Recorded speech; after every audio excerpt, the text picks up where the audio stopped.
Hello aspirants, welcome to Daily News Analysis. Today the date is 20 January. So let's get started. This is my third recording of newspaper in less than 12 hours. Okay, कल रात को मैंने आपके साथ 18th का analysis upload किया था and 19th का. ओके कल रात को आई होप आपने ये देखा होगा क्योंकि जो चीज़ बार बार रिपीट होती है उसको एक ही जगह पे समझा देता हूँ and I don't repeat again and again same thing. Okay, Bilkis Bano का केस है तो यहाँ पर हम ये पूरा केस समझ चुके हैं. रेमिशन पॉलिसीज क्या होती है, हर स्टेट की अपनी अलग रेमिशन पॉलिसी होती है. इस केस को पूरी तरीके से कन्विक्शन और सब कुछ हुआ था महाराष्ट्र में. सो गुजरात गवर्नमेंट के पास अथॉरिटी नहीं थी कि वो रेमिशन दे सके, वो महाराष्ट्र गवर्नमेंट ही दे सकती थी. और सुप्रीम कोर्ट ने खुद गुजरात को कहा कि आप कंसिडर कीजिए, लेकिन सुप्रीम कोर्ट ने कहा कि हमें गलत फैक्ट्स प्रेजेंट किए गए. ऑलराइट, फिर इनके रेमिशन को कैंसिल किया सुप्रीम कोर्ट ने एंड उसने कहा कि आप सब लोग 2 वीक के अंदर सरेंडर कीजिए. तो इन लोगों ने फिर और टाइम मांगा था सरेंडर के लिए, तो यहाँ पर कोर्ट ने रिफ्यूज कर दिया है. ओके, ये यहाँ की पूरी स्टोरी है. और रेमिशन पॉलिसी क्या है सभी ओवरऑल इंडिया की या सभी स्टेट्स की, ठीक है, इसके प्रोविजंस क्या है, constitutional angle, legal angle, criminal procedure code में क्या सेक्शंस हैं, वो सब मैं आपके साथ मेंस 450 प्लस में डिस्कस करूंगा. ओके, उसका लेक्चर आपको 1-2 दिन के अंदर मिल जाएगा. तो हम वहां से रेमिशन पॉलिसी डिटेल में समझ लेंगे. यहाँ पर स्पोर्ट्स में कुछ रिफॉर्म किए, तो बस ये लाइन याद रखिएगा जो आप लिख सकते हो अपने आंसर में. Government reform, athletes performed, and entire sports system transformed. Okay, so this is something that you should have in your answer. But at the same time यहाँ पर प्राइम मिनिस्टर ने काफी बातें की युवाओं के खेल की, but at the same time अब ये नहीं भूल सकते हम कि जो सेक्सुअल हैरेसमेंट के एलिगेशंस थे अगेंस्ट कुश्ती संघ चीफ मिस्टर ब्रिजभूषण. ओके, तो वो जो सेक्सुअल हैरेसमेंट के केसेस आए थे, जब ये न्यूज़ ज़्यादा पब्लिश हो रही थी, तो कई पेरेंट्स ने अपनी जो डॉटर्स थी, जो अंडर 12 थी, अंडर 14, अंडर 16 में खेल रही थी, उनको विड्रॉ कर लिया था स्पोर्ट्स से. ओके, तो we also need to make sure कि सिर्फ स्पोर्ट्स में पार्टिसिपेशन बढ़ाने पर ही ध्यान ना दिया जाए, बल्कि जो गर्ल्स की सेफ्टी है उस पर भी ध्यान दिया जाए. ओके, बिकॉज अगर सेफ्टी नहीं है तो नो मैटर आप कितना प्रमोट कर लें स्पोर्ट्स को, उसमें लड़कियों का पार्टिसिपेशन बढ़ाना मुश्किल होगा. आगे चलते हैं. हाँ, अब देखिए यहाँ पर नॉर्थ ईस्ट के इंफ्रास्ट्रक्चर को प्रेजेंट गवर्नमेंट ने सबसे ज्यादा बूस्ट दिया है. ओके, इसी में से इंपॉर्टेंट क्या थे, बोगीबील ब्रिज जो रिवर ब्रह्मपुत्रा पे बना था, राइट. उसी तरीके से धोला सादिया ब्रिज था जो असम और अरुणाचल को कनेक्ट करता है, रिवर लोहित पे बना था, राइट.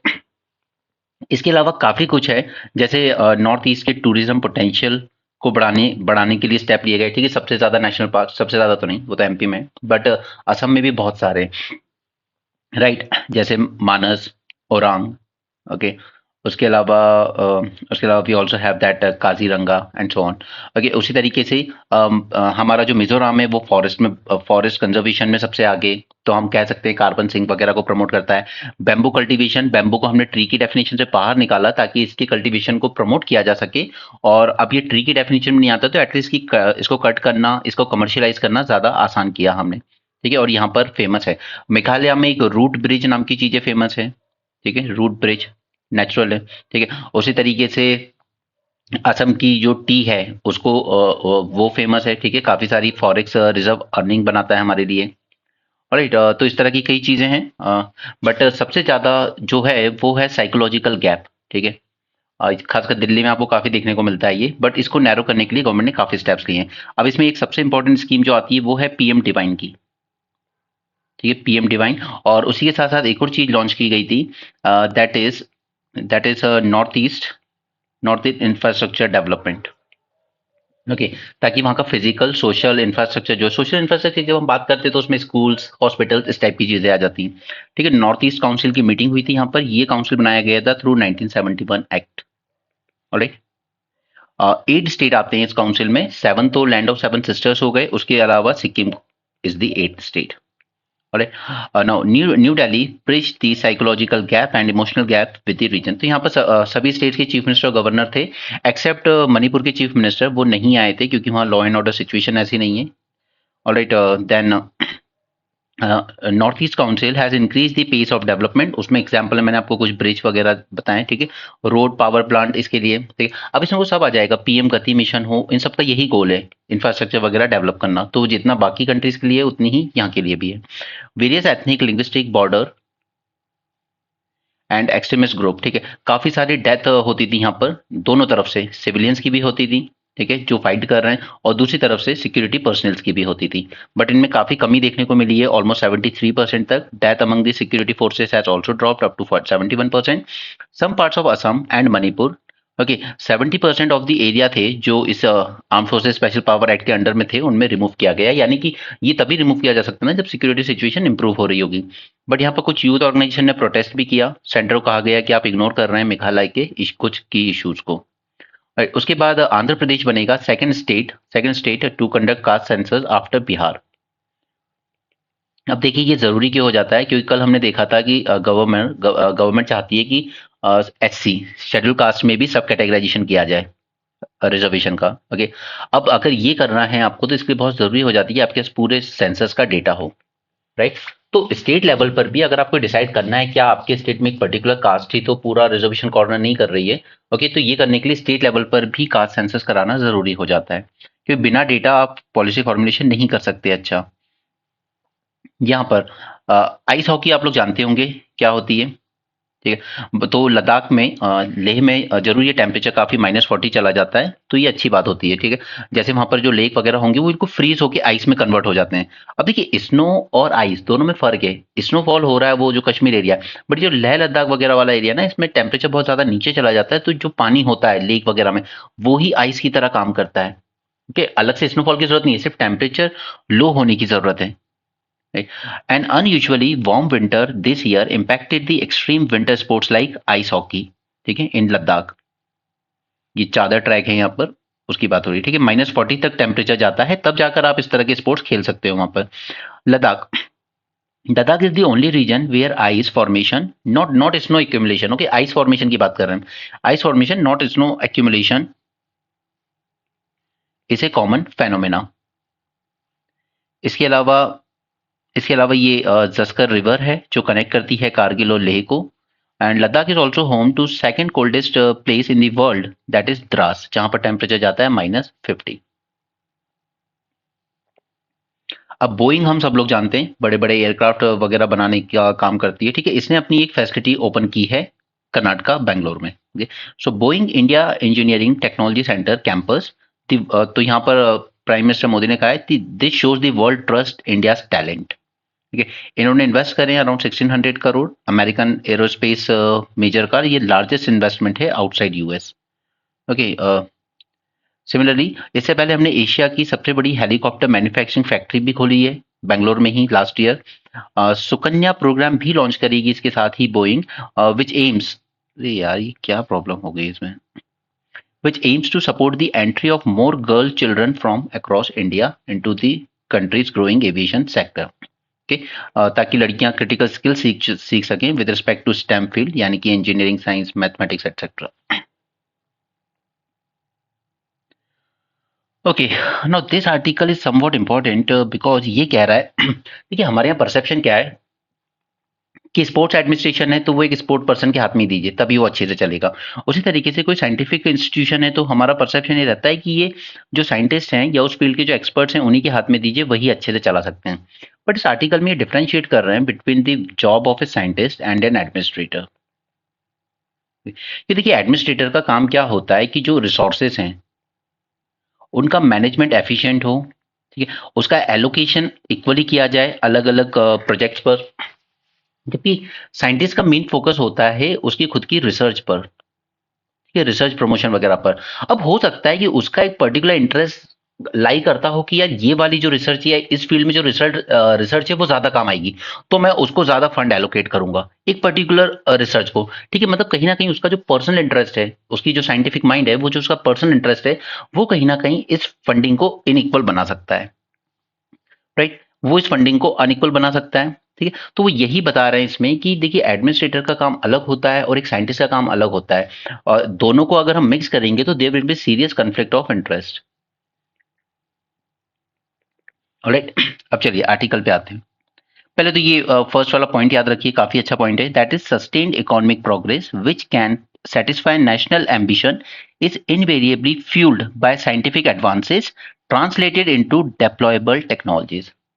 ओके। सिर्फ ऐसा नहीं कि कोई टेक्नोलॉजी की खोज कर ली तो बहुत अच्छी बात है, नहीं, उसको डिप्लॉय करना होगा कमर्शियल एक्सप्लॉइटेशन के लिए। ठीक है, जैसे स्टीम इंजन, ये ऐसा नहीं है कि ये उसी टाइम डिस्कवर हुआ था जब से रेल वगैरह अब चली है, नहीं, डिस्कवर ये कई सेंचुरी पहले से था। उसका यूज इंजन में यूज करके रेलवे को चलाने में यूज करने का जो काम किया ना, वो रेवोल्यूशन, उस वजह से इंडस्ट्रियल रेवोल्यूशन की शुरुआत हुई। स्टीम इंजन और ऐसी कई टेक्नोलॉजीज हैं जो बहुत पहले से थी वर्ल्ड के पास, लेकिन जब इंसान में वो डिजायर आई कि मैं इस टेक्नोलॉजी की मदद से बिजनेस बना सकता हूँ, मैं इसकी मदद से अपने काम को तेजी से कर सकता हूँ, तब जाकर रेवोल्यूशन की शुरुआत होती है। राइट, तो ये पॉइंट वही एम्फेसाइज कर रहा है कि अगर हमें सस्टेन्ड इकोनॉमिक प्रोग्रेस करनी है, तो जो नेशनल एम्बिशन को सेटिस्फाई कर सके, तो it should be fuelled by scientific advances, but it should be translated into deployable technologies as well. Okay, so that is a wonderful introduction point. Now, government is overhauling India science establishment, और हमने ये सब initiative देखे हैं government के, जैसे NRF लेकर आए, ठीक है। और अभी एक दिन और देखा था हमने, एक कमेटी ने रिकमेंडेशन दिया है कि डीआरडी को रिस्ट्रक्चर करने की जरूरत है। मतलब डीआरडीओ वो छोटी छोटी चीजों में ना जाए, ड्रोन वगैरह बनाने में या टेक्नोलॉजीज को मार्केटिंग वगैरह करने में, वो प्राइवेट सेक्टर कर लेगा। आप सिर्फ हाई एंड रिसर्च पर फोकस कीजिए। डीआरडी को उसको रिस्ट्रक्चर करने की कोशिश की जा रही है, तो गवर्नमेंट काफी इनिशिएटिव ले रही है। रही बात रिसर्च एंड डेवलपमेंट जीडीपी की, तो इस पे मैं ऑलरेडी आपको 450 प्लस में एक पूरा सेशन दे चुका हूँ। ठीक है, इंडिया हार्डली इन्वेस्ट करता है 0.7% अपनी जीडीपी का रिसर्च एंड डेवलपमेंट पे, जबकि यूएस करता है 3.5 और चाइना करता है 2.4। अब यूएस चाइना की आप जीडीपी साइज भी देखिए, उनका 2.4% कितना ज्यादा होगा हमसे। ठीक है, और उसी तरीके से सिर्फ इतना ही नहीं, Israel Israel invest 6%। South Korea south Korea invest 4% of their GDP in research and development. Okay, तो एक तो ये हमारा नेगेटिव पॉइंट है कि हम लोग ज्यादा इन्वेस्ट करते नहीं है इसमें। फिर दूसरा पॉइंट ये है कि हमारी मेजॉरिटी जो फंडिंग आती है रिसर्च एंड डेवलपमेंट के लिए, उसमें 70% पब्लिक फंडिंग होती है, यानी गवर्नमेंट की तरफ से आती है। ठीक है, जबकि एडवांस कंट्रीज जो हैं वहां पर मोर देन 70% जो फंडिंग है रिसर्च एंड डेवलपमेंट में, वो प्राइवेट कंपनीज से आती है।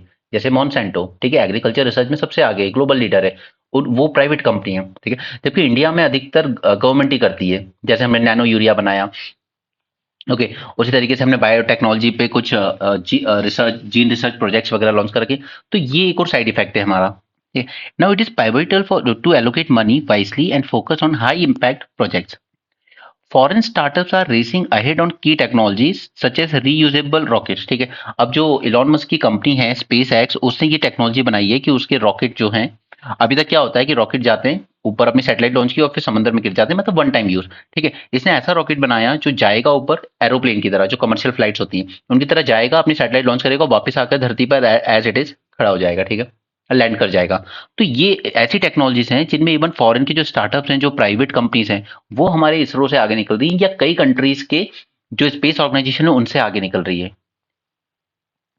उसी तरीके से मैंने आपको स्मॉल मॉड्यूलर रिएक्टर पे एक मेंस में लेक्चर दिया हुआ है, बिकॉज ये मोस्ट प्रोबेबली है, इस पे क्वेश्चन जरूर आएगा, क्योंकि फ्यूचरिस्टिक टेक्नोलॉजी और उनकी एप्लीकेशन यूपीएससी की हमेशा फेवरेट रहती हैं। तो आपको ये वीडियो मिल जाएगा यूट्यूब की प्लेलिस्ट में। Okay, we are late comers into the small modular reactor. Okay, similarly हमारे थोरियम बेस्ड एम्बिशन जो थे, ठीक है, वो भी रियलाइज नहीं हो पाए अभी तक। हमने 3 स्टेज का न्यूक्लियर प्रोग्राम लॉन्च किया था, राइट। उसमें लास्ट स्टेज में हमें इसको यूज करना था, क्योंकि हमारे पास इसके बहुत सारे भंडार हैं, ये हमारी मोनोसाइट सैंड में बहुत मिलता है। ओके, लेकिन अभी तक हम इस पे ज्यादा प्रोग्रेस नहीं कर पाए। उसी तरह जिनोमिक्स हो, रोबोटिक्स हो, आर्टिफिशियल इंटेलिजेंस हो, इन सब में हम बहुत पीछे रह गए वर्ल्ड की दूसरी कंट्रीज के according. Now India science is dominated by public sector. ठीक है, पब्लिक सेक्टर फंडिंग ज्यादा है, प्राइवेट सेक्टर की कम है। ठीक है, अब पब्लिक सेक्टर फंडिंग है तो वहां पर आ जाती है गवर्नमेंट की bureaucracy.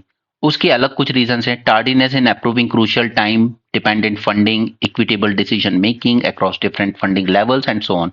Okay, now added to this is inability to commit to long term study funding of critical projects. ठीक है, लॉन्ग टर्म, अब जैसे हमने तेजस बनाया, तो हमें इसको बनाने में 30 साल लग गए। ओके, इतने लंबे, अगर हम इतने इंपॉर्टेंट प्रोजेक्ट्स में इतना टाइम करेंगे, तो ये सब होता है हमारे ब्यूरोक्रेटिक हर्डल्स की वजह से। Outsize role by scientist.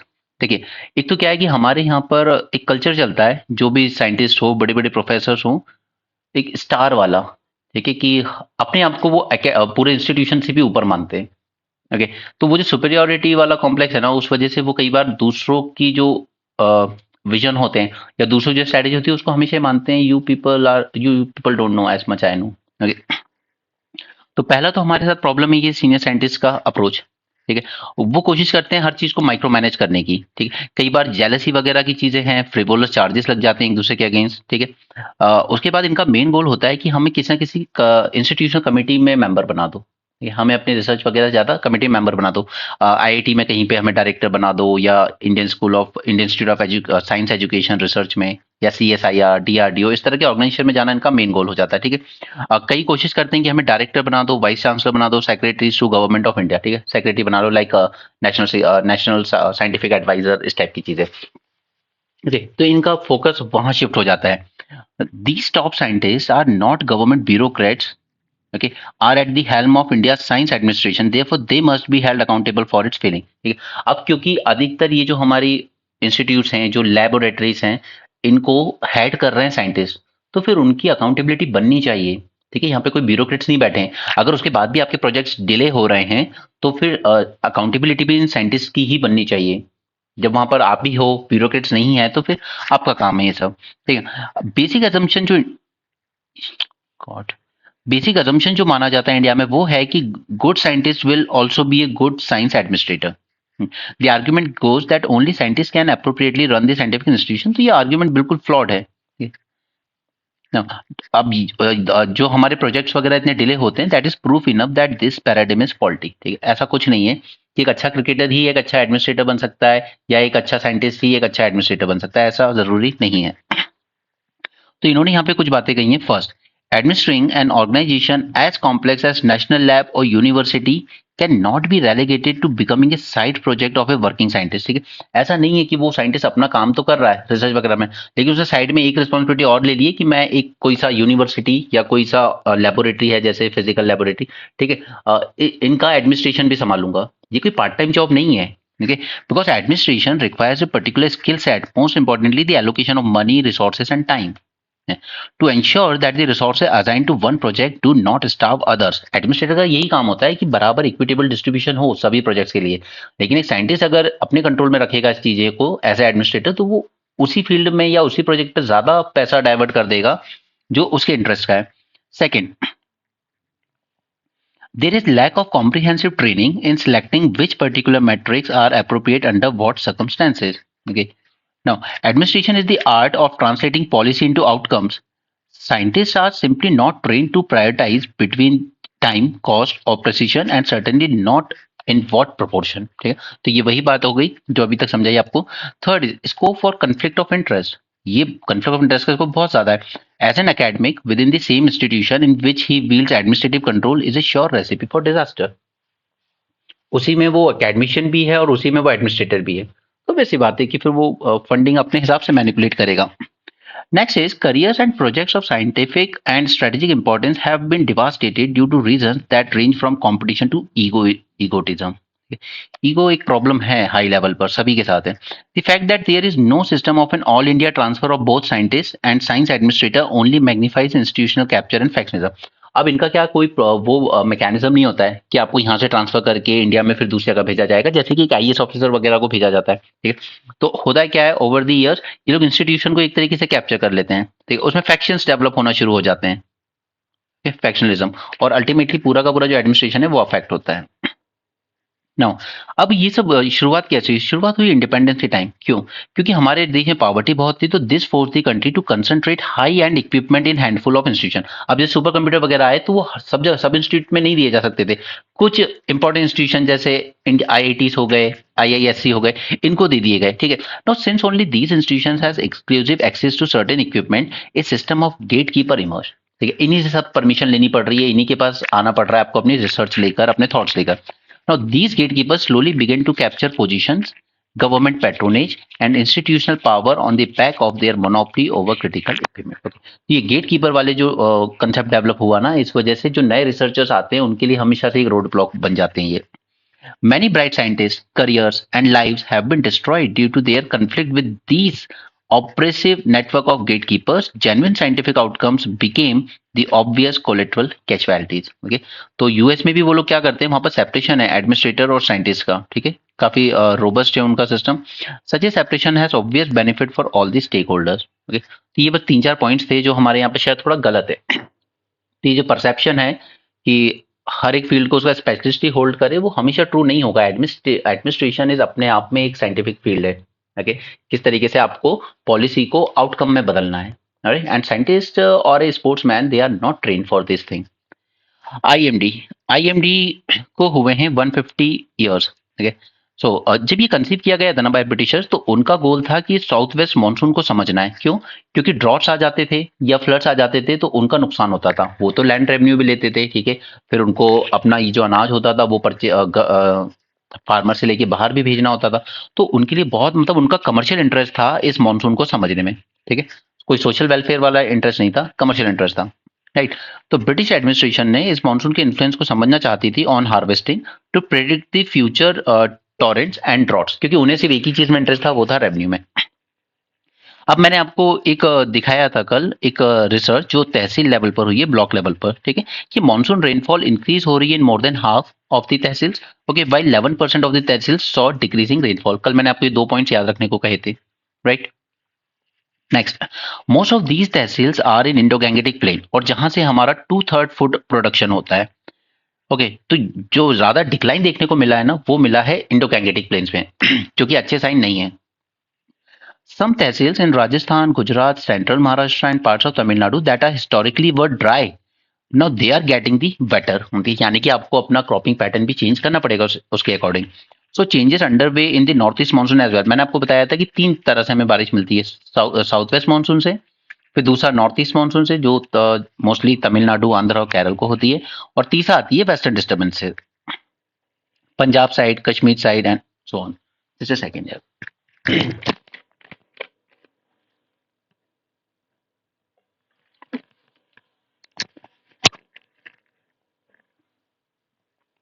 Now even this north East monsoon rain has increase by more than 10%। ठीक है, साउथ वेस्ट मानसून से हमें मिलती है 76% ऑफ आवर रेनफॉल, 11% मिलती है नॉर्थ ईस्ट मानसून से, बाकी की वेस्टर्न डिस्टर्बेंस और कभी जो टेम्पररी शार्स आ जाते हैं। So this shows there is natural variability and global warming is an active area of research. ठीक है, अब हमारे जो कंसर्न्स हैं रिसर्च वगैरह के, आईएमडी के, वो ये सब है कि हमें क्लाइमेट को और बेटर समझना है ताकि वेरिएबिलिटी कम हो सके। रीजन स्पेसिफिक प्लान बनाने होंगे to improve climate resilience and channel necessary funds and resources.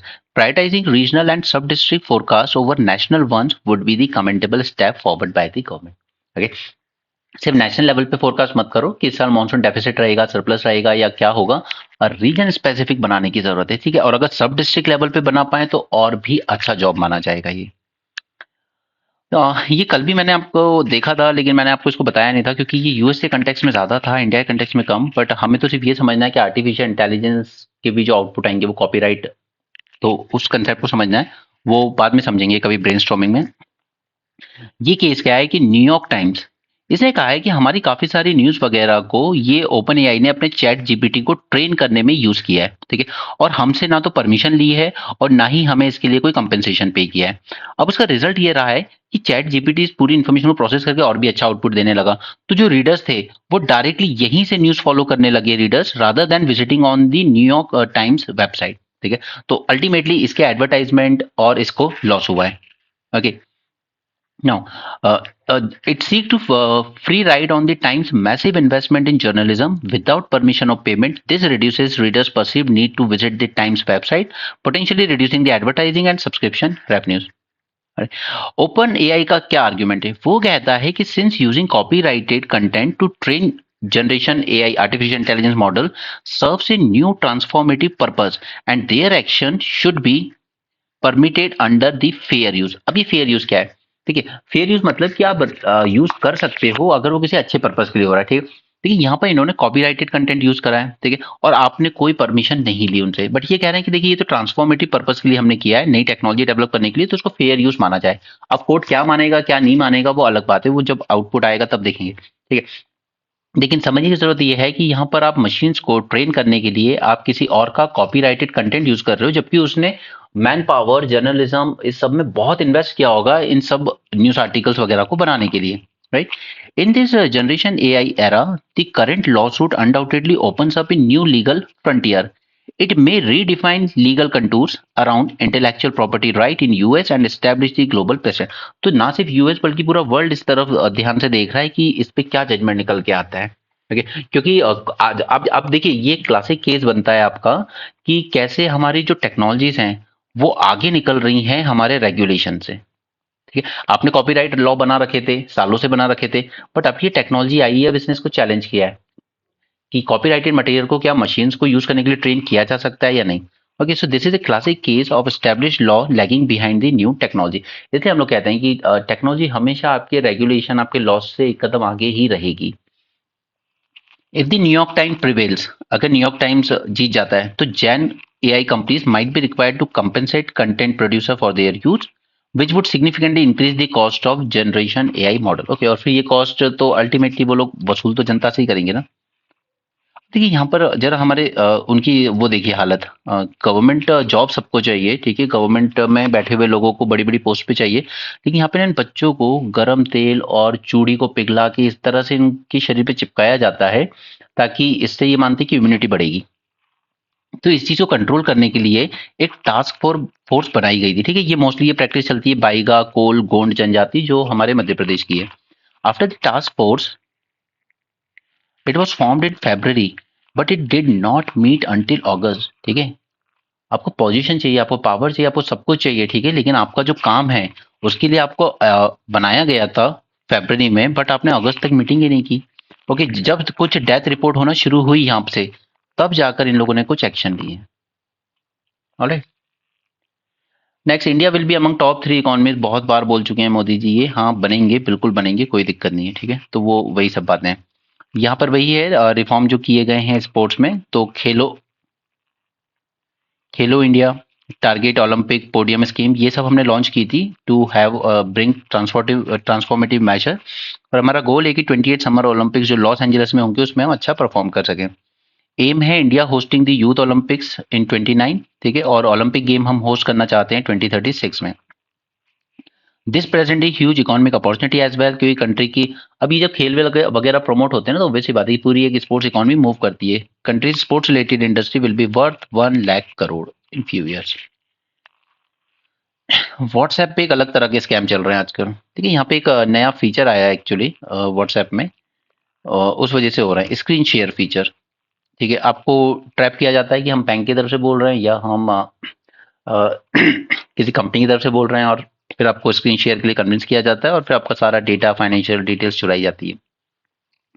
तो यहाँ पर bureau of police research and development, ठीक है, BPRD, it has warned user of different scams, ठीक है। डेटा ब्रीच हो रहा है आपका, 40 करोड़ लोग व्हाट्सएप यूज करते हैं, ठीक है। ये स्क्रीन शेयर फीचर जो आया है इस वजह से, आप इंस्टॉल करते हो मैलिशियस ऐप या software to get their sensitive information like bank details, passwords etcetera.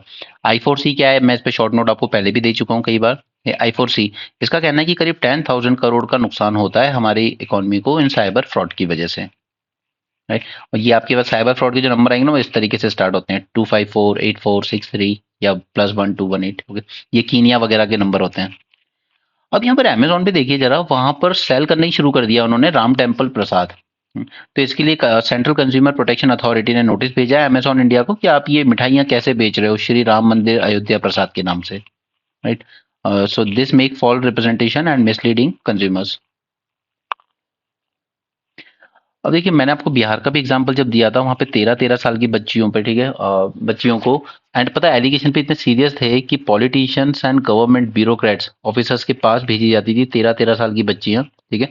ये एक ऑर्फनेज से, ठीक है, उसको अरेस्ट भी किया गया था, बट अनफॉर्चुनेटली कि जिस आदमी को अरेस्ट किया गया ना वो इतनी शान से जा रहा था विक्ट्री साइन दिखाते हुए जैसे बहुत अच्छा काम किया।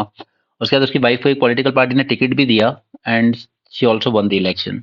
फिर पब्लिक इतनी ऐसी पब्लिक हो, वोटर हो, तो फिर क्या बोल सकते हैं। और दूसरा यहाँ पर आप ये जो मोस्टली हम लोग देखते हैं मैन वर्सेस विमेन, कि विमेन को ज्यादा लाइए पॉलिटिक्स में, लाइए डिसीजन मेकिंग में, लाइए ब्यूरोक्रेसी में, लाइए, इससे चीजें सुधरेंगी नहीं। It's never about man versus man. अगर सती प्रथा की बंद करने की सबसे पहले शुरुआत की थी तो एक मैन नहीं की थी ये सब, ठीक है। जो भी रिफॉर्म्स की बात की हमने चाइल्ड मैरिज को रोकने के लिए, girl child marriage, girl child infanticide को रोकने के लिए, या विडो रीमैरिज, उसमें सब मैन ही आगे थे पहले। So it was never a matter of man versus women. अब जरा यहाँ पर देखिए कि इन बच्चियों के साथ जिस तरह का टॉर्चर हो रहा है उसमें नाम किसके आए, these are 5 women, okay. Even इसकी जो डायरेक्टर भी हैं इसकी एनजीओ की, वो शिखा जैन है, अब जरा टॉर्चर देखिए बच्चियों के साथ क्या हो रहा था। यहाँ पे 21 गर्ल्स को रेस्क्यू किया गया है। They were subjected to various sort of tortures like parade naked, thrown from first floor, forced to inhale chili powder smoke, and burned by hot tongs, left hungry for days. Okay? So it was never a matter of man versus women. It's only about कि जिन लोगों को misuse करना होता है, गलत करना होता है किसी के साथ, वो किसी भी रूप में कर लेते हैं। मैक्रॉन ये चीफ गेस्ट बन के आ रहे हैं रिपब्लिक डे पर, ठीक है। फोकस रहेगा डिजिटल कोलैबोरेशन पर, क्योंकि हमने इनके साथ साइन किया था कि इंडिया यूपीआई डिजिटल पेमेंट आप एक्सेप्ट करवाइए फ्रांस में, ठीक है। स्ट्रेटेजिक टाइज हैं, मैरीटाइम सिक्योरिटी पे फोकस करना है, Indo Pacific strategy, climate change, green transition, collaboration etcetera. UPI वाला ज्यादा इंपॉर्टेंट है हमारे लिए। ग्रेट इंडियन बस्टर्ड ये क्रिटिकली एंडेंजर्ड है, राजस्थान और गुजरात में पाए जाते हैं, ठीक है। इनके लिए सबसे बड़ा थ्रेट जो बना है वो बनी है पावर ट्रांसमिशन लाइन, ठीक है। ये इनसे टकरा जाते हैं, उसमें कई बार उलझ जाते हैं, मर जाते हैं, ठीक है। Rajasthan Gujarat is the natural habitat. Pakistan Iran इन लोगों ने डी एस्केलेट करने की बात की, और मैंने आपको बताया ही था कि चाइना आजकल मीडिएशन का काम बहुत अच्छे से कर रहा है वर्ल्ड ओवर, ठीक है। सबसे पहले इसने क्या किया था, ईरान और सऊदी अरेबिया जो पूरी तरीके से दुश्मन बने बैठे थे, इनके बीच में रेप्रोचमेंट करवाया, ठीक है। डिप्लोमेटिक रिलेशंस ऑलमोस्ट फिर से स्टैब्लिश कराए। उसी तरह म्यांमार में मिलिट्री जनता और एथनिक जो ग्रुप्स थे इनके बीच लड़ाई चल रही थी, एथनिक ग्रुप्स एंड मिलिट्री के बीच में, तो यहाँ पर भी इसने सीज फायर करवाया। नाउ इट वेंट टू कि ईरान और पाकिस्तान के बीच में जो फायरिंग वगैरह हुई है, तो वहां पर भी इसने, और प्लस टर्की ने भी, ठीक है, उधर से टर्की ने भी, इसने भी थोड़ा सा इंसिस्ट किया कि आप लोग आपस में मत लड़िए। और कल मैंने आपको अच्छे से समझा दिया था ईरान और पाकिस्तान के कंपल्शन, कि दोनों के साथ क्या कंपल्शन है, ठीक है। सेम चीज डेली रिपीट नहीं करूंगा। मैंने कल बता दिया था कि और नया फ्रंट मत खोलिए, आप दोनों की साथ ऑलरेडी बहुत सारे इश्यूज प्री ऑक्यूपाइड है।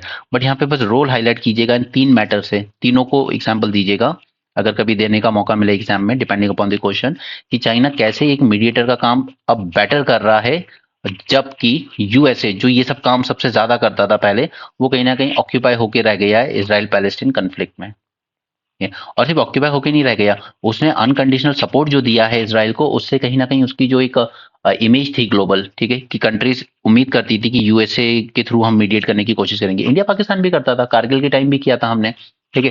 लेकिन कहीं ना कहीं यूएसए की जो इमेज थी as a powerful and neutral mediator, वो इस इसराइल पैलेस्टीन वॉर ने कहीं ना कहीं डिक्रीज की है, ओके। एंड चाइना की image as a mediator increase हुई है। क्लियर। श्रीलंका ये एंटी ड्रग ऑपरेशन चला रहा है, इसके यहाँ बहुत ज्यादा ड्रग्स आता है अलग अलग कंट्रीज से, और इसने देखिए जरा कितनों को अरेस्ट किया, 40,000 people have been arrested over past month. और UN and international rights group ने कंसर्न भी रेज किए थे कि आप तो गलत कर रहे हैं कुछ, पर इसका कहना है कि नहीं, मेरे यहाँ पर ना मेरी कंट्री को ट्रांजिट हब बना दिया इन लोगों ने ड्रग्स का, ठीक है, ड्रग कंसाइनमेंट। और मोस्टली ओरिजिनेट कहाँ से होता है, तो मोस्टली ओरिजिनेट होता है पाकिस्तान, अफगानिस्तान और म्यांमार से। वहां से श्रीलंका आता है, श्रीलंका से फिर इधर जाता है ये बैंकॉक साइड की साइड, जो टूरिस्ट कंट्रीज हैं, मालदीव्स वगैरह, ठीक है, वहाँ टूरिस्ट कंट्रीज में जाता है। और इसके यहाँ खुद की भी डोमेस्टिक कंजम्पशन बहुत ज्यादा हो रहा है इसका।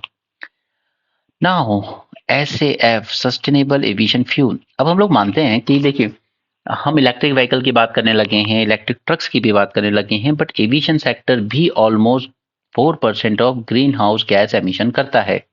इसका क्या करें, तो इसके लिए हमें जरूरत है एक सस्टेनेबल फ्यूल बनाने की, ओके, जो ग्रीन हो। तो यहाँ पर सीएसआईआर के इंडियन इंस्टीट्यूट ऑफ पेट्रोलियम ने साइन किया है MOU to develop new technologies and to test the qualified indigenous sustainable aviation fuel, okay. Ambition वही है, डिकार्बोनाइज करना है सेक्टर को। एंड अब याद ही रखिए, it is using a new HEFA technology using locally sourced feedstock like refined vegetables, oil, waste oils, or fats into SAF through a process that uses hydrogenation. ठीक है। अब तक मैं आपको काफी चीज समझा चुका हूँ। डिकार्बोनाइजेशन हमें एग्रीकल्चर सेक्टर का भी करना है, राइट, हमें अपने ट्रांसपोर्ट सेक्टर का करना है, ठीक है, इलेक्ट्रिक व्हीकल वगैरह की मदद से। उसी तरीके से हम लोगों को एनर्जी सेक्टर का करना है, सोलार, ग्रीन हाइड्रोजन, विंड, इसकी तरफ जाना है। और उसी तरीके से हमें ये जो एविएशन सेक्टर है इसका भी करना है, not just aviation but also the shipping का भी, ठीक है। इन सब सेक्टर्स को धीरे धीरे डिकार्बोनाइज करना है वर्ल्ड ओवर, तब जाकर हम ग्रीन हाउस एमिशन को रिड्यूस कर पाएंगे।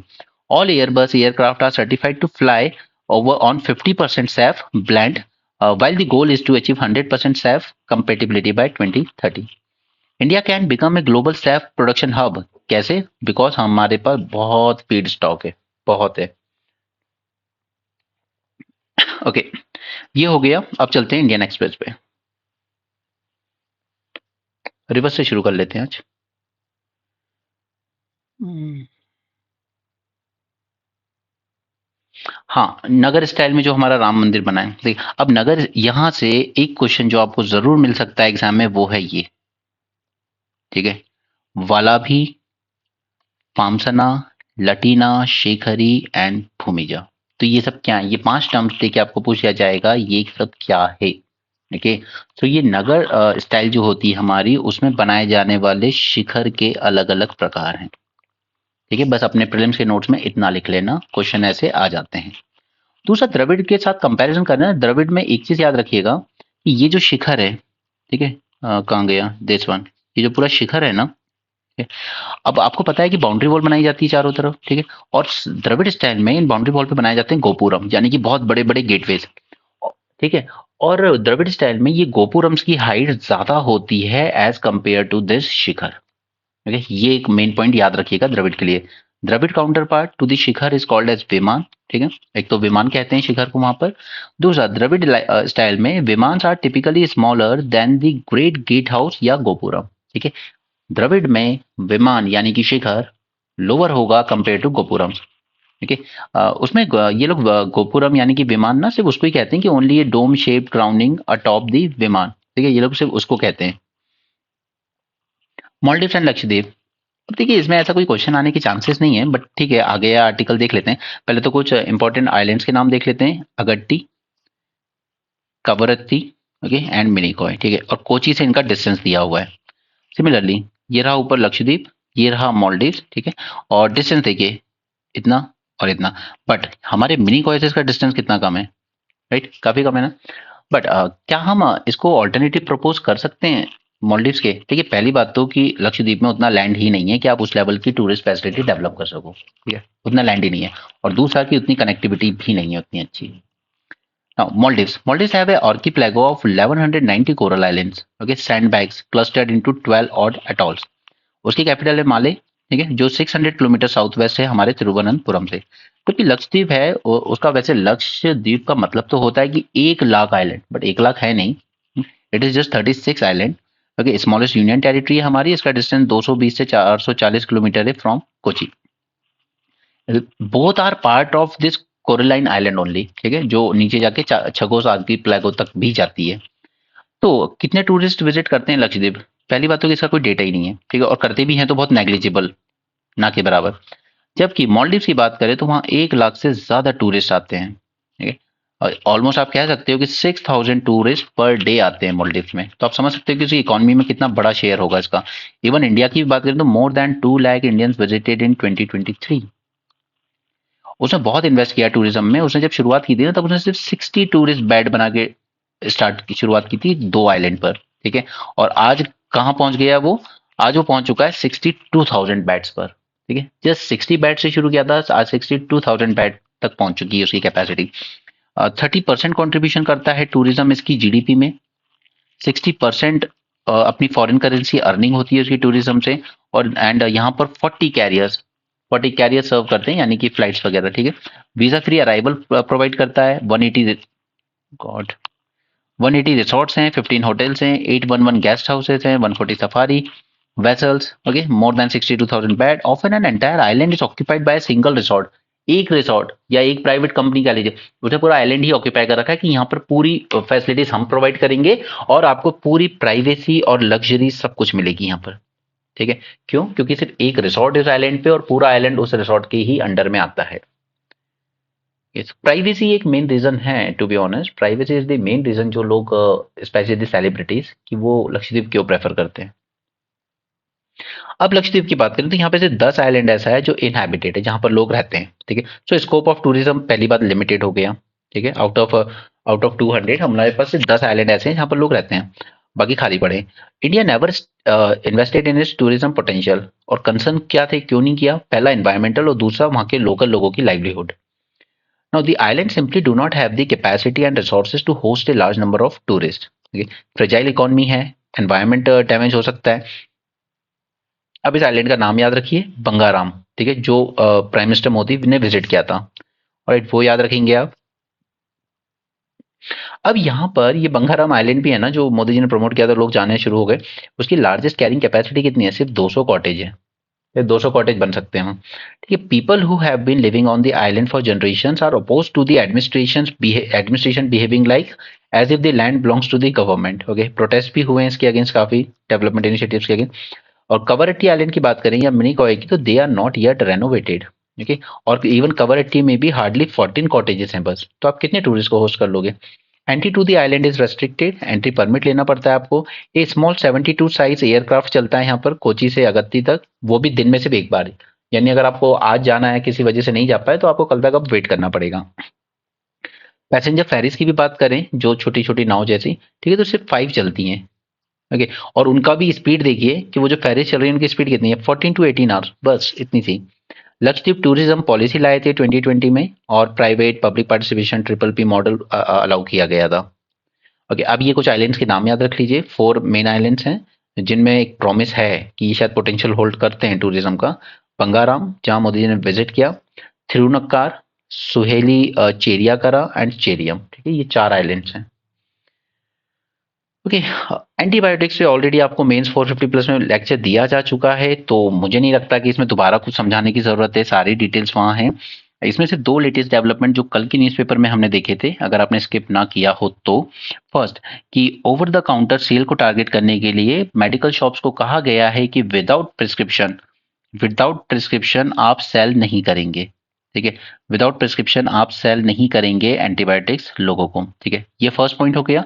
और सेकंड चेंज किया गया है कि डॉक्टर को कहा गया है कि आप अगर एंटीबायोटिक्स प्रेस्क्राइब कर रहे हो ना, तो give reason in the writing why you are prescribing a antibiotic to the patient. Clear? ये 2 पॉइंट्स अपडेट कर लेना मींस 450 प्लस के लेक्चर से, अगर आपने नोट्स बनाए होंगे, ठीक है, तो बेटर होगा। Don't rely on this coaching magazines की लास्ट में आएगा तब पढ़ेंगे, नहीं। प्रोग्रेस देखो डेली होती है, मंथली नहीं होती है। ओके, कि मंथली मैगजीन आएगी तब मैं पढ़ लूंगा, नहीं। जो डेली हो रहा है उसको डेली करिए, ब्रेनस्टॉर्मिंग सेशन ज्वाइन कीजिए, उसके साथ ही अपनी डेली प्रोग्रेस को इम्प्रूव कीजिए, ताकि आप मेंस में एक स्टेप अहेड रहें दूसरे लोगों से। ओके, आगे चलते हैं। साइंटिस्ट ने मैप किया है डीप कोरल रीफ को। ठीक है, अब ट्रॉपिकल कोरल रीफ के बारे में हम सब जानते हैं, डीप कोरल रीफ के बारे में कुछ पॉइंट जान लेते हैं। Unlike tropical coral reef where photosynthesis is important for growth, coral this far down must filter food particles out of water from energy. ठीक है, ऊपर जो कोरल होती हैं ट्रॉपिकल वाटर्स में, वो तो फोटोसिंथेसिस खुद कर लेती हैं, अपना खाना खुद बना लेती हैं। बट ये जो नीचे हैं, जहां तक सनलाइट पहुंचती नहीं है, उनको अपना फूड फिल्टर करना पड़ता है वाटर में से ही एनर्जी लेने के लिए। ठीक है, ये हैबिटेट प्रोवाइड करती है for shark, sword fish, sea star, octopus, shrimp, many other kind of fish. Only 75% of the world ocean floor has been mapped in high resolution so far. अब देखिए जरा, नाटो ने अपने बिगेस्ट मिलिट्री ड्रिल की है since cold war with 90,000 troops. Okay, तो ये कहीं ना कहीं एक मैसेज देने की कोशिश की जा रही है रशिया को कि ज्यादा थोड़ा सीरियसली लीजिए हमको। सिमिलरली, अब ये वॉर इतनी लंबी खिंच गई है कि खुद इसराइल के लीडर्स में ही आपस में एक रिफ्ट क्रिएट होने लगी है कि 25,000 लोग मरना ये किसी को भी डरा देगा यार, कि इतने लोग मारे गए इस बम्बार्डमेंट ऑफ वॉर में। ठीक है, तो वहां की ही लीडरशिप में, और मैंने आपको पहले ही बताया कि मिस्टर नेतन्याहू इस वॉर को प्रोलॉन्ग जानबूझकर कर रहे हैं, just to achieve his political aim. ठीक है, कि मेरे अगेंस्ट जो एक आप कह सकते हो कि नेगेटिव एटीट्यूड डेवलप हुआ था देश में, उसको काउंटर करने के लिए। Japan became 5th country to land on moon, बस इतनी सी न्यूज है और कुछ नहीं। इसके मिशन का नाम था स्लिम, SLIM, स्लिम। ओके, और इसकी स्पेस एजेंसी का नाम है जैक्सा। यहाँ पे Iran strike in Pakistan, Syria, वही सब बातें हैं जो हम कर चुके हैं। ठीक है, मिसाइल और ड्रोन अटैक किया है ईरान ने, क्योंकि उसको इस टेररिस्ट ऑर्गेनाइजेशन से प्रॉब्लम है, जो कि सुन्नी ग्रुप है, जैश अल अदल। ठीक है, जैश अल अदल again claim that assassination of 3 Iranian revolutionary guard corps, ये करता रहता है उन पर attack. The two neighbors, nudged by China and Turkey and others, are seen moving towards a dialogue and diplomacy। ठीक है, दोनों ने कहा है हम डीएस्केलेट करेंगे ये सब। ये एक सुन्नी ग्रुप है, आतंकी संगठन। Though the JAA describe itself as a Baloch resistance of Iran, it is not believed to have any visible link with Baloch resistance group of Pakistan। अब दोनों एक दूसरे पे एक्यूजेशन तो लगाते हैं पाकिस्तान ईरान की, आप टेररिस्ट होल्ड कर रहे हो, आप टेररिस्ट होल्ड कर रहे हो, बट शायद उन दोनों टेररिस्ट ग्रुप में कोई कनेक्शन है ही नहीं। The return of Taliban to the power in 21 may have initially raised the prospect of Taliban support to JAA against Iran for the leverage. Okay. The deep divide between Taliban and the Pakistan army maybe reassured Iran that there is much likelihood of JAA getting support from Taliban against Iran. Okay और ये सब मैं आपको समझा चुका हूँ यार। अफगानिस्तान से इम्पैक्ट, पाकिस्तान से इम्पैक्ट, कल के जो वीडियोस है ना दोनों न्यूज एनालिसिस वो देख लेना, वहां से पूरा इशू क्लियर हो जाएगा। सेम चीज बार बार समझाने से कोई मतलब नहीं है। ओके यहाँ पे ये पॉल्यूशन कंट्रोल की बात कर रहे हैं, तो इनका कहना है कि हमें सबसे पहले तो कि एक बिना डेटा के तो कोई पॉलिसी बनती नहीं है, ठीक है। और दूसरा इनका कहना है कि देखिए इंडिया दूसरी कंट्री से थोड़ा अलग है, यहाँ अलग अलग जगह माइक्रो क्लाइमेट कह सकते हो आप, ठीक। हर तरह का क्लाइमेट थोड़ा थोड़ा वेरी करता है, ठीक। तो हमें रीजन स्पेसिफिक प्लान की जरूरत है। 2019 में सेंटर ने लॉन्च किया था नेशनल क्लीन एक्शन प्रोग्राम, ठीक है। ये मैंने ब्रेनस्टॉर्मिंग में डिस्कस किया आपके साथ, एनकैप, ठीक है। अगर आपने देखा होगा तो पता होगा। To tackle the increasing air pollution problem, the plan's report card shows mixed result, but okay, कुछ सिटीज ने अचीव किया है, कुछ ने नहीं किया, और कहीं पे तो मॉनिटरिंग करने के लिए इक्विपमेंट्स ही नहीं है। तो ये दिखाता है गवर्नमेंट कितनी सीरियस है। Air pollution and climate change are closely related as both share common emission sources. दोनों का सोर्सेज क्या है? Fuel, fossil fuel combustion, industrial processes, biofuel burning and so on. और इन सब का अल्टीमेटली रिजल्ट क्या होता है? Distress, disease and even death. अब देखिए एंथ्रोपोजेनिक पॉल्यूशन जो है उनको तो कंट्रोल किया जा सकता है, but pollution from natural sources and processes that may vary in different climatic zone is almost inevitable. Natural को कंट्रोल करना थोड़ा ज्यादा मुश्किल है। India need to develop an indigenous science based credible air quality resource framework, ठीक है। ये इनका मेन पॉइंट है। Air quality forecast should be combined with health advisories, and mitigation strategies should be devised in short, medium as well as long term to help local, state and national government. India has a diverse microenvironment, this is the point, and climatic conditions that vary according to regions. Okay? तो हमें इस problem को address 3 level पे करना चाहिए, rural, urban and industrial agglomeration पर। Similarly, developing a pollution prediction system in India is more complex compared to rest of the world due to this microclimates. Baseline level की बात करें PM 2.5 की, तो they vary from 20 to 40 microgram per metre cube. Okay, this is much higher than the WHO guidelines.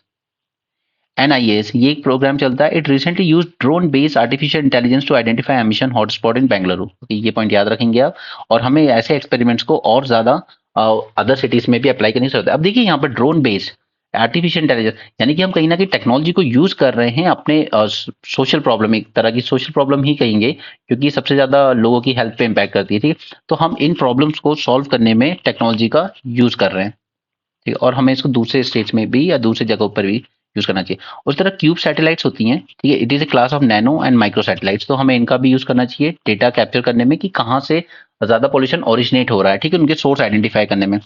We propose an indigenous science-based air quality resource framework, a consortium of domain expert, health scientists, and policy specialists to give recommendations to government bodies on all aspects of air quality, science, and management. The mechanism that translate data into the information, frame communication strategies, and health advice, issue alerts, and plan mitigation strategies.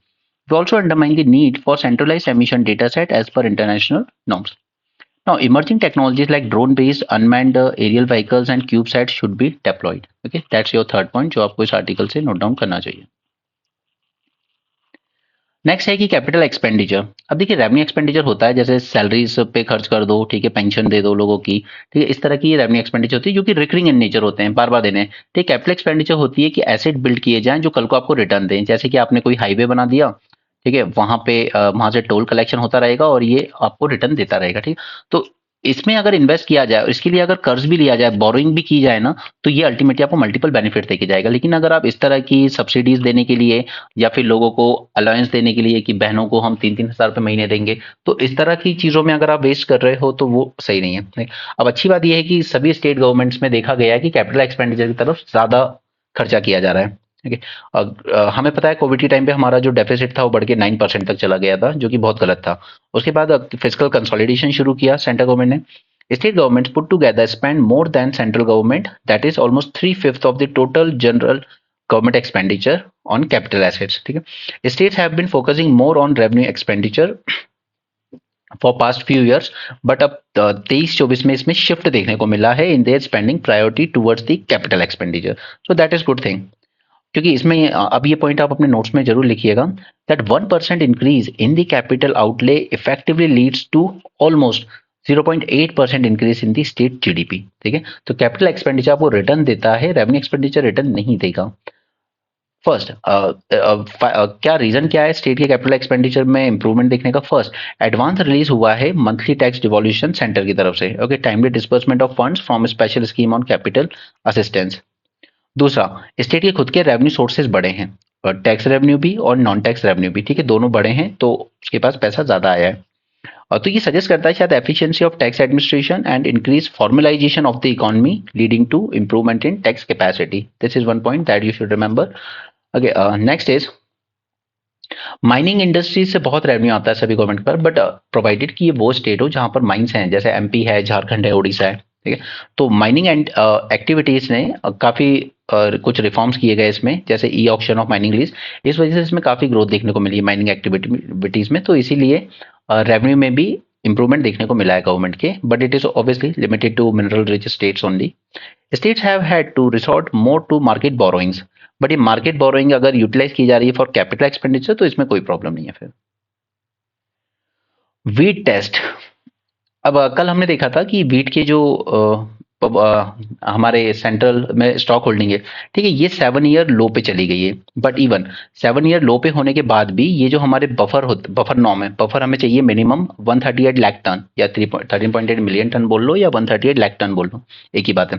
ठीक है, इससे अभी ऊपर ही है। अभी 13.8 million ton हमने किस basis पे डिसाइड किया है? हमने इस बेसिस पे डिसाइड किया है क्या ये पीडीएस में और प्लस स्ट्रेटेजिक रिजर्व 3 महीने तक का स्टॉक रख सकते हैं हम। अगर 3 महीने का स्टॉक 138 लाख टन है तो ये हमारा बफर स्टॉक माना जाता है। Government has sufficient rice stock more than to compensate for any shortfall in wind. Okay, all time all retail inflation अभी थोड़ा डबल डिजिट के पास जा रहा है, तो कंट्रोल करने के लिए गवर्नमेंट ने काफी स्टेप्स भी है, जैसे बैन कर दिया हमने wheat export, non basmati white rice export भी बैन कर दिया। इवन बासमती पर भी हमने मिनिमम एक्सपोर्ट प्राइस लगा दी $1200 की, and not permitting large retailers and traders to hold more than 1000 tonne of wheat और selling grain from the FCI in the open market, ताकि प्राइसेस कम किए जा सके। Government has been proactive in supply side management with regard to pulses and edible oil. Import of these has been allowed to nil or low duties till March 25। ठीक है, ताकि edible oils वगैरह के prices ना बढ़े। But government जब wheat rice and sugar की बात आती है तो उसमें इंपोर्ट को ज्यादा अलाउड नहीं करती है, it refrain from opening up the imports. But जरूरत क्या है हमें? To keep the import window open, okay, without resorting to any export stocking control. क्योंकि देखिए एग्रीकल्चर की हमारी जो हालत है उसका मेन रीजन माना जाता है कि यहाँ पे जरूरत से ज्यादा स्टेट इंटरफेरेंस है, स्टेट इंटरफेरेंस बहुत है। अब जैसे लोगों ने अगर कुछ इन्वेस्ट किया होगा, गवर्नमेंट ने बैन लगा दिया कि आप अभी एक्सपोर्ट नहीं कर सकते, तो उसने किसान से खरीदा होगा, कभी ये सोचिए कि इंटरनेशनल मार्केट में प्राइस बढ़ेंगे तो मैं एक्सपोर्ट करूंगा, प्रॉफिट बनाऊंगा। उसने पूरे इंफ्रास्ट्रक्चर में इन्वेस्ट किया होगा, वेयर हाउसेज बनाए होंगे, कोल्ड स्टोरेज चेन बनाई होगी। बट अब गवर्नमेंट की ये जो पॉलिसी आ गई एकदम से कि एक्सपोर्ट बैन, तो फिर उसका तो लॉस हो गया। तो इसी वजह से एग्रीकल्चर में कभी प्राइवेट सेक्टर ने ज्यादा पार्टिसिपेशन नहीं दिखाया है due to over regulation by government. Now, this required in all agri commodities. India's farm sector suffered most from lack of policy stability and predictability, impacting investment in processing, warehousing, marketing, and research.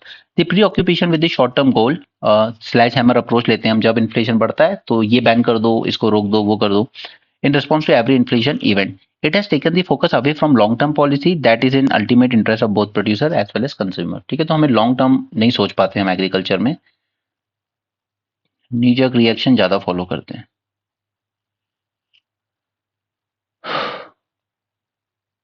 ये कल मैंने आपके साथ discuss किया था, centre ने direction दी है कि 16 साल से कम के बच्चों को कोचिंग में एनरोल ना किया जाए। ठीक है, उसमें 3 इंपॉर्टेंट इश्यूज थे और मैंने आपको कहा था कि इसको चैलेंज भी होगा और ये शायद रिवर्स भी करना पड़ेगा, क्योंकि आईआईटी जेई की प्रिपरेशन करते हो या नीट की प्रिपरेशन करते हो तो आप 10th क्लास के आसपास या 11th क्लास में एनरोल कर जाते हो।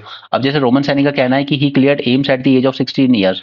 अब कैसे पॉसिबल है मुझे नहीं पता, बट तो ऑब्वियस सी बात है कि 2 साल पहले से शायद कोचिंग ली होगी। तो ये कहना कि 16 साल से नीचे की कोचिंग में एडमिशन नहीं देंगे तो फिर वो उनकी प्रिपरेशन अफेक्ट होगी, क्योंकि इन एग्जाम की तैयारी सिर्फ 1 साल में नहीं होती है, बच्चे 2-2 3-3 साल करते हैं स्कूल के साथ साथ। ओके, इवन बच्चों को कोई प्रॉब्लम नहीं है उस चीज से कि हम तैयारी कर रहे हैं, हम कोप अप कर सकते हैं सर। तो गवर्नमेंट का जो रेगुलेशन आया है ये गलत आया है, बट ये मोस्टली आया है कोटा में जो हो रही है सुसाइड्स बच्चों की, कि ये मेंटल प्रेशर वगैरह देते हैं इस तरह का। और साथ में आप एक और चीज़ क्या लाएँ कि आपके यहाँ जो टीचर होंगे, वो कम से कम ग्रेजुएट होना ज़रूरी है, ठीक है? अब देखिए अगर ऐसा होता तो कभी फिज़िक्स वाला बन ही नहीं पाता। दी फाउंडर ऑफ फिज़िक्स वाला अलक पांडे, ठीक है? वो उन्होंने टीचिंग जब शुरू कर दी थी जब वो कॉलेज में ही थे। उसके बाद आई थिंक उन्होंने तो ड्रॉप आउट भी कर दिया है, कॉलेज कंप्लीट नहीं किया जहाँ तक मुझे पता है। ओके, तो इस तरह की रिस्ट्रिक्शन लगाना, और उसके बाद कई बच्चे होते हैं जो कॉलेज में पढ़ रहे हैं बट साथ में वो अपनी खुद की अगर उनका फैमिली बैकग्राउंड वीक है थोड़ा फाइनेंशियली तो उसके लिए वो अर्निंग करते हैं। ओके, डिपेंडिंग अपॉन कि वो पढ़ा सकते हैं या नहीं, 9, 10, 11, 12 के बच्चों को, ठीक है? तो ये इस तरह के रेगुलेशन गवर्नमेंट के ठीक नहीं है। No coaching center shall engage the tutors who have qualification less than graduation. Institutions cannot make misleading promises or guarantee rank or good marks like Malu का, ठीक है? वो ठीक है। It cannot enrol students below 60, तो ये कैंसिल होना जरूरी है और ये कैंसिल होना जरूरी है, ये ठीक है, फिर भी ये शायद अप्लाई किया जा सकता है। अगेन देखिए कोचिंग का ही देखिए, 30% of the total students population enrol in the institutes are students below age of 16 years.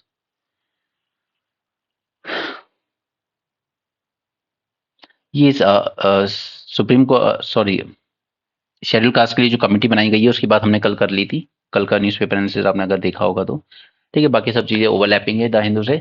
So that's it for this session. और इसके अलावा आप ब्रेनस्टॉर्मिंग सेशन और मेंस वीडियोस के लिए सब्सक्राइब कर सकते हैं, which come as at a nominal cost of just 500 rupees per month, but it will give you multiple benefits when you will be writing your mains. Okay, mains 24।